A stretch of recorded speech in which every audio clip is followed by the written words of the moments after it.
In today's video, I'm going to teach you how to create tags in AWeber. Tags are simple labels you attach to your subscribers so you can organize your list, segment audiences, and send more relevant messages. Think of them like folders or sticky notes that help you remember who signed up from a certain forum, who clicked a specific link, or who belongs to a particular interest group. Today, I'll walk you through exactly how to add a tag to one person or to many at once. First, go to the subscribers section in your AWeber account. This is your main roster of contacts, and it's where you'll manage how your list is organized. Take a moment to make sure you're looking at the right list or view so you apply tags to the right people. Next, choose who you want to tag. If you only need to tag a few subscribers, click the checkbox next to each individual name. This gives you precise control and is great when you know exactly who needs the label.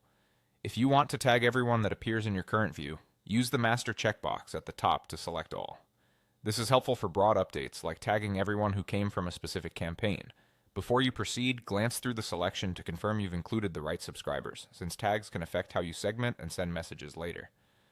With your subscribers selected, click the Actions dropdown. This menu groups the bulk tools you can apply to your selection. From there, choose Tag. You're about to tell AWeber exactly how you want these subscribers labeled.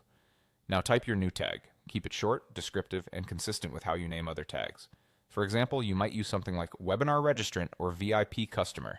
Avoid vague words that could overlap with future tags and aim for a format you'll remember later. Consistency here saves time when you're building segments or automations down the road. That's it, you've just added a tag to your selected subscribers. Tags don't change anyone's subscription status or send messages on their own. They simply add smart organization to your list so you can filter, target, and personalize more effectively. Before you move on, consider noting your naming convention somewhere you and your team can reference, so future tags stay clean and predictable. If you follow these steps, go to Subscribers, select your contacts, open the Actions dropdown, choose Tag, and type your new tag. You'll have a neatly organized list that's much easier to manage and use in your campaigns.